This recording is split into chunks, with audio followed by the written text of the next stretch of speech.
Friday, September 17th. Tonight, Dad was showing me the newest stuff he added to his Civil War diorama in the basement, and I gotta admit, it's pretty cool. Dad's not like the regular kinds of dads you see on TV, sitting around watching football and drinking beer and all of that. Any free second he gets, you can be sure he's down in his workroom painting his little soldiers or moving stuff around the battlefield, trying to make it as accurate as possible. Dad would be happy to spend the whole weekend working on his diorama, but Mom usually has other ideas. Mom likes to rent these romantic comedies, and Dad has to watch them with her whether he wants to or not. A couple weeks ago, when Mom rented one of these movies, Dad tried to get a clever and fake out Mom. When she got up to go to the bathroom, Dad stuffed a bunch of pillows under the blankets to make it seem like he'd fallen asleep. So Mom watched the rest of the movie and didn't catch on that Dad had made a decoy until the movie was over. Dad was in the doghouse for a long time after that one. Another thing I should mention about Dad's workroom is that he's real protective of it.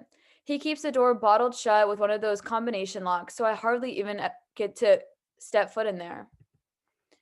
I don't even think Manny knows the diorama exists. I've seen Dad say some things to Manny to make sure Manny keeps clear of that part of the basement. Rowley came over here tonight, and Dad just gets real edgy when Rowley's around. For some reason, Dad has it in his head that Rowley is a klutz and that he's going to break something every time he comes over. Dad told me about his nightmare he always has about Rowley ruining his battlefield in one of the klutzy move. So every time Rowley comes over, he gets the same greeting.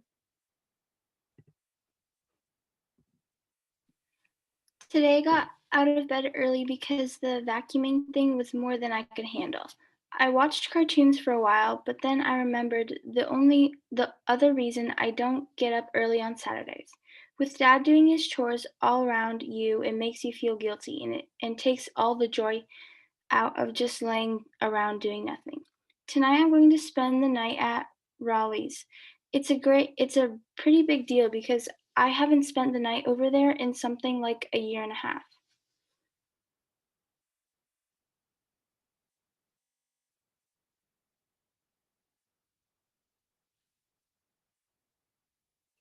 The main reason I haven't slept over there is so long is because Raleigh's dad really doesn't like me.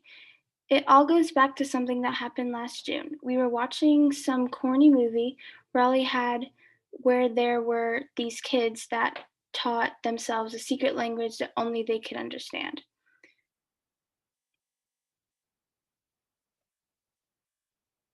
Me and Raleigh thought the whole secret language thing was pretty cool, but we couldn't figure out how to do it like the kids in the movie. So we decided to make up our own secret language and we tried it out over dinner. Well, Raleigh's dad must have cracked our code because the next thing I knew, I was going home early. And that was the last time I was invited for a sleepover. So I don't know why Mr. Jefferson is giving me a second chance. Either he's gone over the whole secret language thing, or he's just forgotten why he doesn't like me. This Sunday, September 19th. The sleepover at Rowley's house last night ended up being a nightmare. The first hint I had that things were going to go wrong was when Rowley's mom told us that's enough TV for the night at 7 o'clock. I was like, well, what are we supposed to do now? And she said, you could read a book.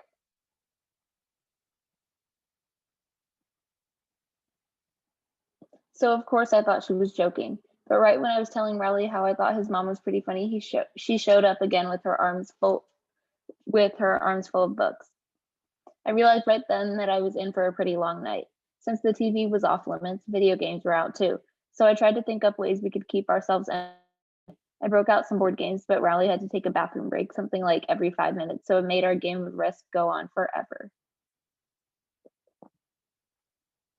Every time Rowley came back from a bathroom break, he would run down the stairs and kick this giant sombrero across the room. It was funny the first 10 times or so, but after a while it really started getting on my nerves. So this one time when he was upstairs, I put one of his dad's dumbbells under the hat to see if he would still kick it. And sure enough, Rowley comes running down the stairs and gives the hat a big kick.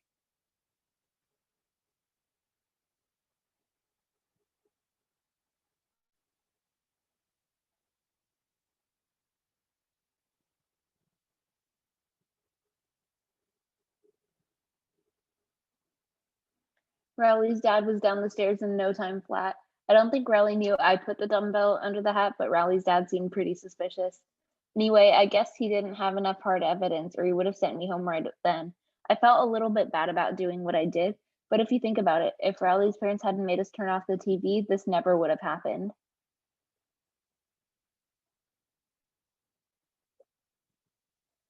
At 9 o'clock, Riley's mom came down to say it was lights out.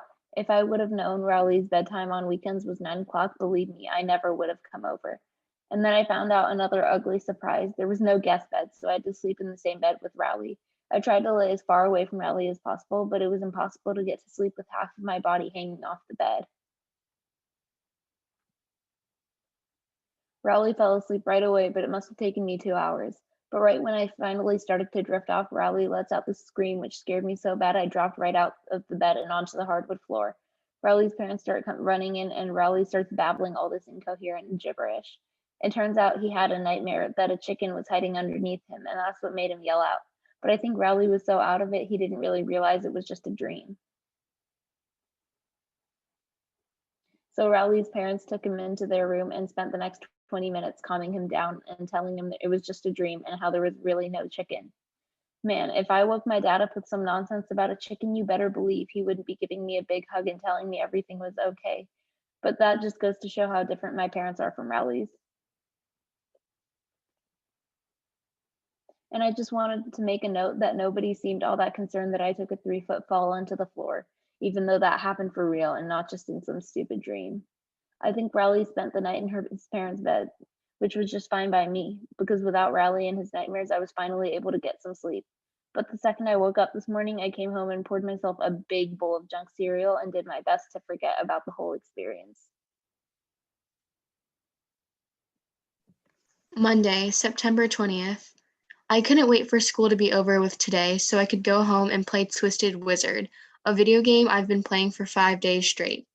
The only problem with Twisted Wizard is that you can't save your progress, so you have to just leave it on all the time. So imagine how I felt today when I realized I got home about 5 seconds too late. Greg must have accidentally left this on. No. Believe me, from now on, I'm going to put a piece of black tape over the power light so it never happens again. I don't know if I've mentioned it before, but I am super good at video games. I don't know anyone who has beat as many games as me, and I've gotten all my victories on videotape to prove it. Unfortunately, Dad does not exactly appreciate my video game skills. He is always getting on me about how going outside and doing something active. So today I try to explain to him that with video games, you can play sports like football and soccer, and you don't even have to get all hot and sweaty. But as usual, Dad didn't get my logic. He's a pretty smart guy in general, but when it comes to common sense, sometimes I wonder about him. Anyways, that's how I found myself shut out of the house this afternoon.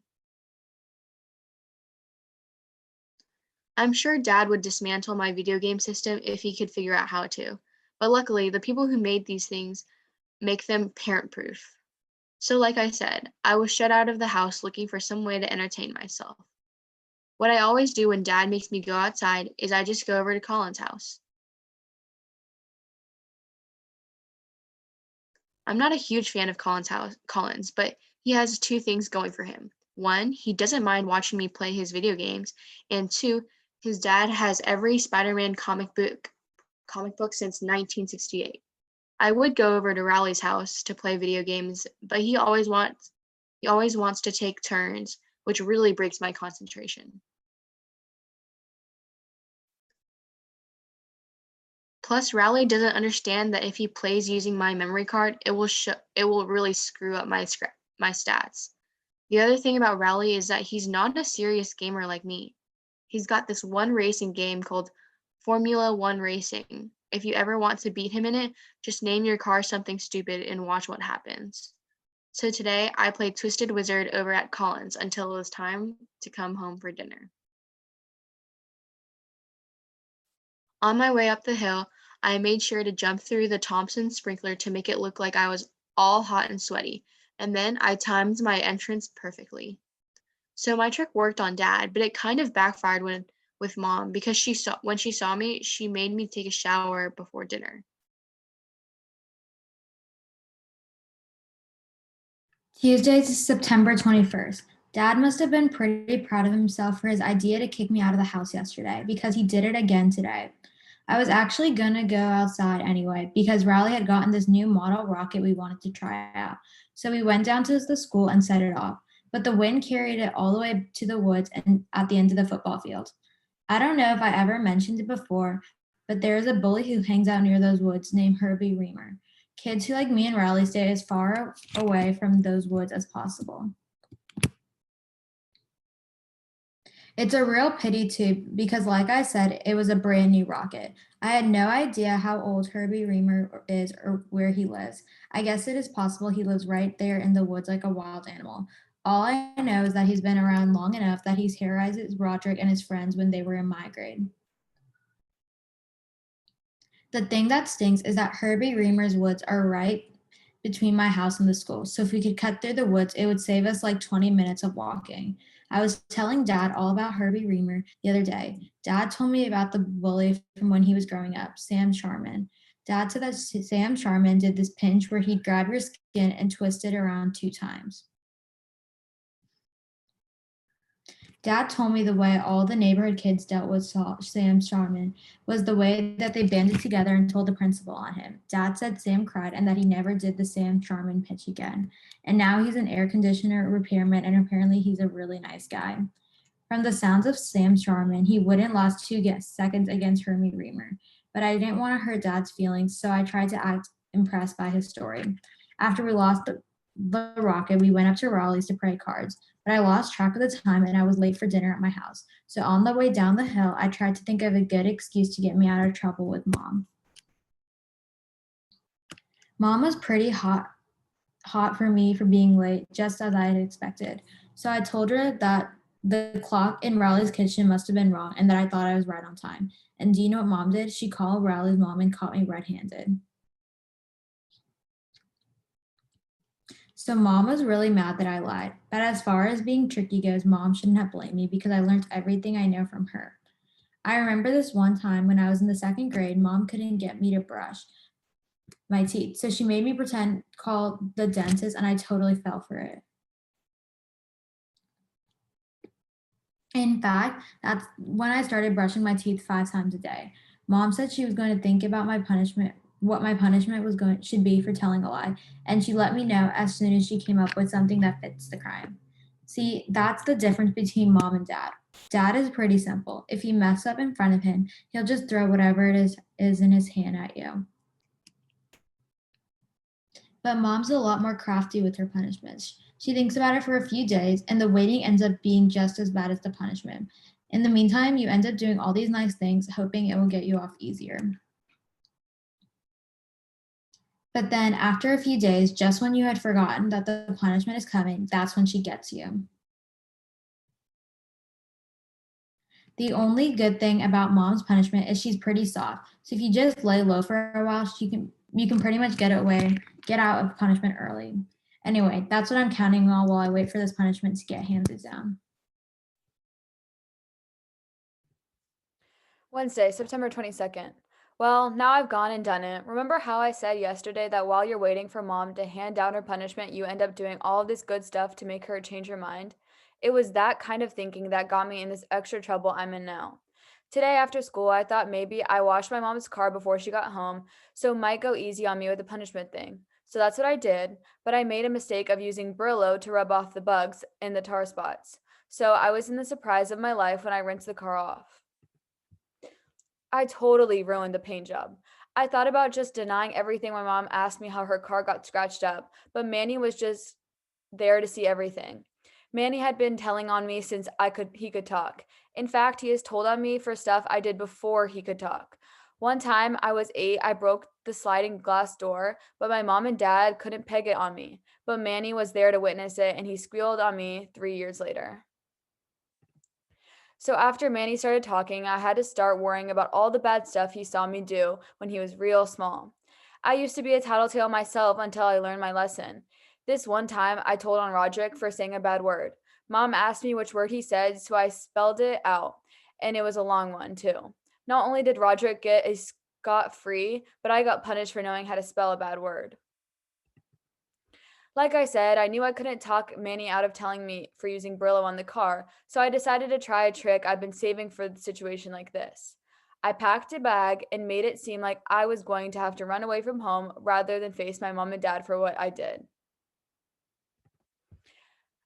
I got to give Roger credit for this one. He used to pull it on me when he did something bad and he knew I was going to tell on him. He'd basically just walk out of the house and then come home 5 minutes later, but by that time I was in pieces and couldn't even remember the bad thing he had did. So I left the house and waited 5 minutes and then came back inside. I was expecting to find Manny in the foyer bawling like a baby, but he wasn't there at all.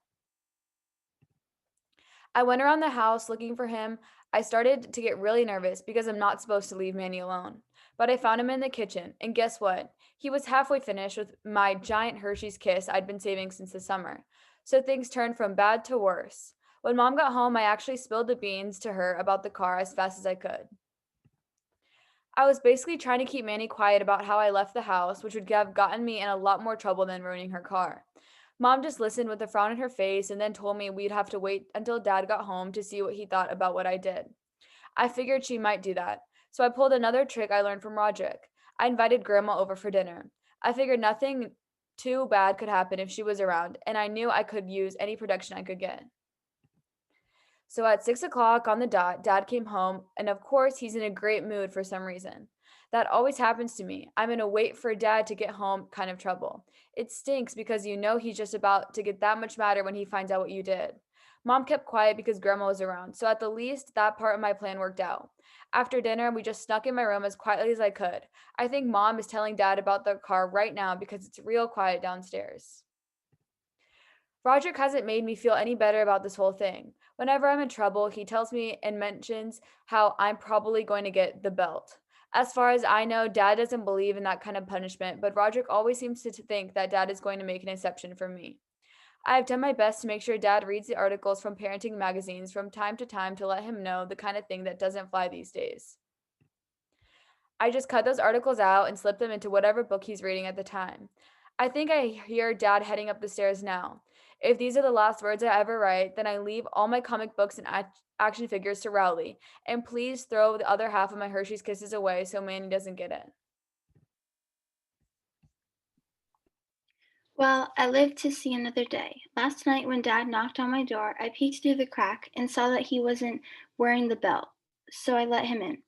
Dad wasn't even all that mad, mostly because it wasn't his car that got scraped up. So he just told me not to use Brillo to clean a car again, and that was that. Mom was another story. Her punishment for ruining her car was that I have to clean the whole basement. And she said if she catches me lying again, she'll take away my video games for good. So I better be pretty honest from now on. So now that all that stuff was behind me, I could switch my focus back to school. We just got our first big assignment in English, which is to do a book report. I've been milking the same book for the past 5 years. Encyclopedia Brown does it again. There are about 12 short stories in there, but I always just treat one short story like it's the whole book, and the teacher never notices. And to give you an idea of how short each story is, I can finish one in about 3.5 minutes without really trying. These Encyclopedia Brown stories are always the same. It's always about how somebody commits some lame crime like stealing a fish, and then Encyclopedia figures out who did it and makes them look stupid. I have to say that no matter how hard I try, I have never figured out one of these stories before the end. So I guess I'm not as brainy as Encyclopedia. I'm kind of an expert at writing these book reports. But now, so I know how to write exactly what a teacher wants to hear. So for me, book reports are no sweat.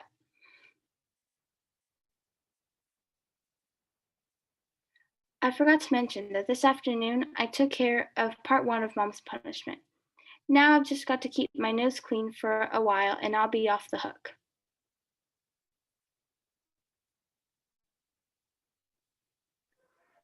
Friday, September 24th. So far, it's been about 35 hours, and I've kept my promise to Mom about the whole honesty thing.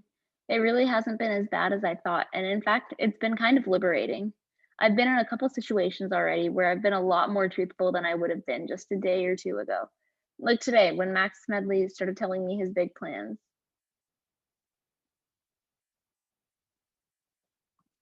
And at Rowley's grandpa's birthday party.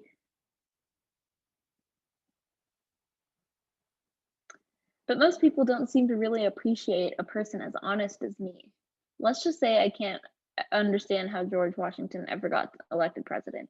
I'm actually looking forward to tomorrow because there are a couple teachers who could use a good dose of truthfulness. Okay, thank you everyone for listening. We will pick back up next time during our reading.